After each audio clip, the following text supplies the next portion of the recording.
اعوذ باللہ من الشیطان الرجیم، بسم اللہ الرحمن الرحیم۔ شروع اللہ کے نام سے جو بڑا مہربان نہایت رحم والا ہے۔ السلام علیکم ناظرین، امید کرتی ہوں آپ سب خیر و عافیت سے ہوں گے۔ ناظرین، آج کی ویڈیو میں ہم آپ کو اس جادوگر کے بارے میں بتائیں گے جس نے موسیٰ علیہ السلام کی غیر موجودگی میں بنی اسرائیل کو گمراہ کرنے کی کوشش کی۔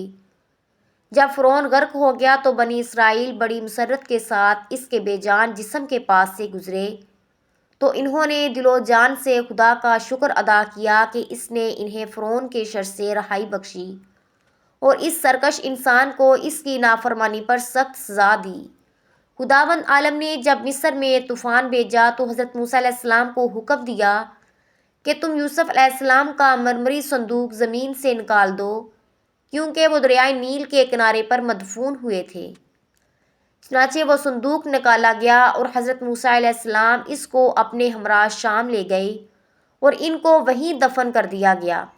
جب بنی اسرائیل اور حضرت موسیٰ علیہ السلام مصر سے کچھ فاصلہ طے کر چکے تو ایسے لوگوں کے پاس پہنچے جو بتوں کی پرستش کرتے تھے، چونکہ بنی اسرائیلیوں نے بھی اپنی زندگی مصر جیسے بت پرست ملک میں گزاری تھی اور وہ بتوں اور بت پرستی کے عادی ہو چکے تھے، اس لیے وہاں بت پرستی کا منظر دیکھ کر ان کے دلوں میں بھی بت پرستی کی خواہش جاگ اٹھی۔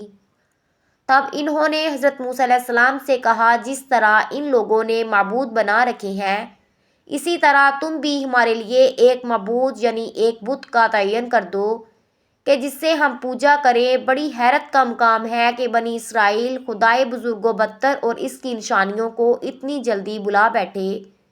کیا وہ فرعونیوں کے چنگل میں بدترین عذاب میں مبتلا نہ تھے؟ اور کیا خدا نے انہیں اس عذاب سے نجات نہیں دی؟ کیا انہوں نے یہ نہیں دیکھا کہ فرعونیوں کا کتنا عبرتناک انجام ہوا اور خدا نے ان پر کس طرح عذاب نازل کیا؟ یہ سب کچھ انہوں نے دیکھا تو ضرور، لیکن بھول گئے اور پھر ایسی احمقانہ درخواست لے کر حضرت موسیٰ علیہ السلام کے پاس آئے۔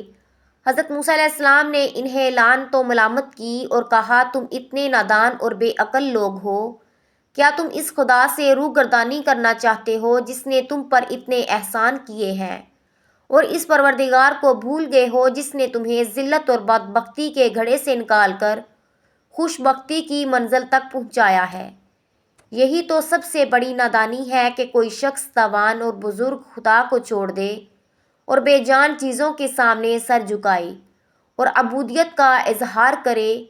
جس زمانے میں بنی اسرائیل مصر میں رہ رہے تھے اور فرعون کا ان پر پورا تسلط تھا، تب حضرت موسیٰ علیہ السلام نے ان سے وعدہ کیا تھا کہ خدا جب فرعون کو ہلاک کر دے گا اور تمہیں سرداری اور بلند رتبہ عطا کرے گا تو میں خدا کی طرف سے ایک کتاب لاؤں گا جو تم لوگوں کی رہنمائی کرے گی۔ جب فرعون ڈوب مرا تو حضرت موسیٰ علیہ السلام خدا سے اس کتاب کے طلبگار ہوئے۔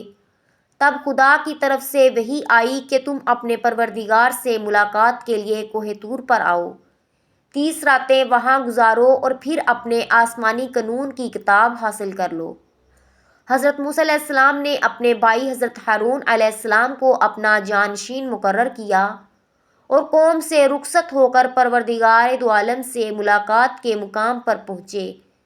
وہاں بعض مسائل کی بنا پر خدا کی طرف سے مقررہ مدت میں 10 راتیں بڑھا دی گئیں اور حضرت موسیٰ علیہ السلام 40 راتیں قوم کے درمیان سے غائب رہے۔ اس دوران میں سامری نے وقت کو غنیمت جانا، بنی اسرائیل سے سونا لے کر جمع کیا، اس سے پگھلایا اور ایک بچڑے کا مجسمہ تیار کیا۔ اس نے لوگوں کو اس طرح ہی بچڑے کی پرستش کرنے کی دعوت دی اور کہا، یہ تمہارا اور موسیٰ کا خدا ہے، آؤ اور اس سے سجدہ کرو۔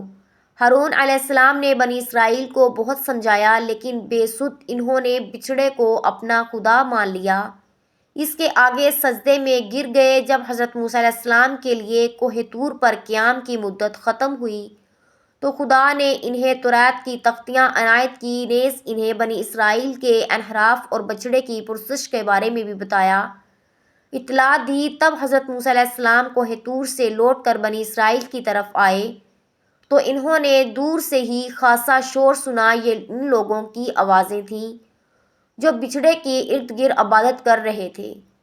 جب حضرت موسیٰ علیہ السلام ان کے پاس پہنچے تو بے حد غضبناک ہوئے۔ انہوں نے تختیاں زمین پر رکھیں اور اپنے بھائی ہارون کو پکڑ لیا اور کہا، تم نے بنی اسرائیل کو کیوں گمراہ ہونے دیا؟ کیوں انہیں منع نہ کیا اور شریر لوگوں کے خلاف جنگ کیوں نہ کی تاکہ فتنہ دب جاتا اور لوگ محفوظ رہتے؟ ہارون علیہ السلام نے انتہائی دکھ اور افسوس کے ساتھ کہا، بھائی جان، آپ مجھے نہ پکڑیں اور مجھ پر غضبناک نہ ہوں۔ ان لوگوں نے مجھے کمزور خیال کیا اور میری باتوں کی پرواہ نہیں کی، بلکہ قریب تھا کہ یہ مجھے قتل کر دیتے۔ آپ ایسا کر کے مجھ پر دشمنوں کی زبانیں نہ کھلوائیں۔ مجھے ڈر تھا کہ اگر میں نے جنگ کی تو آپ کہیں گے کہ تم نے بنی اسرائیل میں پھوٹ ڈال دی۔ آہستہ آہستہ حضرت موسیٰ علیہ السلام کا غصہ دھیما پڑ گیا اور وہ مسئلے کے حل کے بارے میں غور کرنے لگے۔ سب سے پہلے انہوں نے فساد کی جڑ کا پتہ چلایا اور پھر سامری کو مخاطب کر کے کہا کہ تم نے یہ حرکت کیوں کی اور بنی اسرائیل کو کیوں گمراہ کیا؟ اس نے جواب دیا، میں نے وہ چیز دیکھی جو دوسرے لوگ نہیں دیکھ پائے۔ جس دن فرعون غرق ہوا، میں نے خدا تعالیٰ کے فرشتے جبرائیل علیہ السلام کی سواری کے پاؤں تلے کی مٹی اٹھائی تھی۔ پھر وہی مٹی میں نے بچڑے کے منہ میں ڈال دی، جس سے اس میں بولنے کی قوت پیدا ہو گئی اور لوگ اس سے سجدے کرنے لگے۔ اب حضرت موسیٰ علیہ السلام بنی اسرائیل کی طرف متوجہ ہوئے اور فرمایا، اے لوگو، کیا خدا تعالیٰ نے تم سے وعدہ نہیں کیا تھا کہ اگر تم اپنے ایمان میں ثابت قدم رہو گے تو بھلائی اور خوش نصیبی سے بہرہ مند ہوگے؟ تم نے میرے ساتھ کیے گئے عہد و پیمان سے سرتابی کیوں کی؟ کیا تم چاہتے تھے کہ تم پر خدا کا عذاب نازل ہو جائے؟ انہوں نے جواب دیا، ہم نے اپنی مرضی سے آپ کی نافرمانی نہیں کی۔ اگر سامری ہمیں گمراہ نہ کرتا تو ہم خدا کی راہ میں ثابت قدم رہتے، لیکن اس نے ہمارے ہی سونے کے زیورات سے یہ بچڑا تیار کیا اور ہمیں بہکا دیا۔ چنانچہ انہوں نے اپنے کیے پر ندامت اور پشیمانی کا اظہار کیا۔ خدا تعالیٰ سے معافی مانگتے ہوئے کہا، اگر خدا ہم پر رحم نہ کرے اور ہمیں نہ بخشے تو ہم نقصان اٹھانے والوں میں سے ہو جائیں گے۔ موسیٰ علیہ السلام نے فرمایا، تم نے بچڑے کی پرستش کر کے اپنے آپ پر ظلم کیا ہے۔ اب خدا کی بارگاہ میں جا کر اس سے مغفرت طلب کرو۔ تاہم سامری، جو کہ اس عظیم فتنے کو وجود میں لایا تھا، خدا نے اس کو ایسے عذاب میں گرفتار کیا کہ وہ نہ لوگوں سے مل سکتا تھا اور نہ ان کی محفلوں میں شریک ہو سکتا تھا، کیونکہ اس سے لوگوں سے مل کر کوفت ہوتی تھی۔ اس لیے وہ مجبور تھا کہ وحشی جانوروں کی طرح جنگلوں میں رہا کرے۔ اس کے علاوہ اس کے لیے آخرت میں بھی دردناک عذاب مہیا فرمایا۔ حضرت موسیٰ علیہ السلام نے طلائی بچڑے کو آگ میں ڈال دیا اور اس کی راکھ سمندر میں پھینک دی۔ یوں انہوں نے اس جرم اور گناہ کے آثار مٹا دیے۔ ناظرین، امید کرتی ہوں آپ کو آج کی ویڈیو اچھی لگی ہوگی۔ ویڈیو اچھی لگی ہو تو آپ سب سے گزارش ہے کہ ویڈیو کو پورا دیکھنے کے بعد اس کو لائک کر کے اپنے دوستوں کے ساتھ شیئر ضرور کریں اور چینل کو سبسکرائب لازمی کر لیں تاکہ ایسی مزید اسلامی ویڈیوز کا نوٹیفیکیشن آپ کو ملتا رہے۔ اللہ آپ سب کا حامی و ناصر ہو۔ اللہ حافظ۔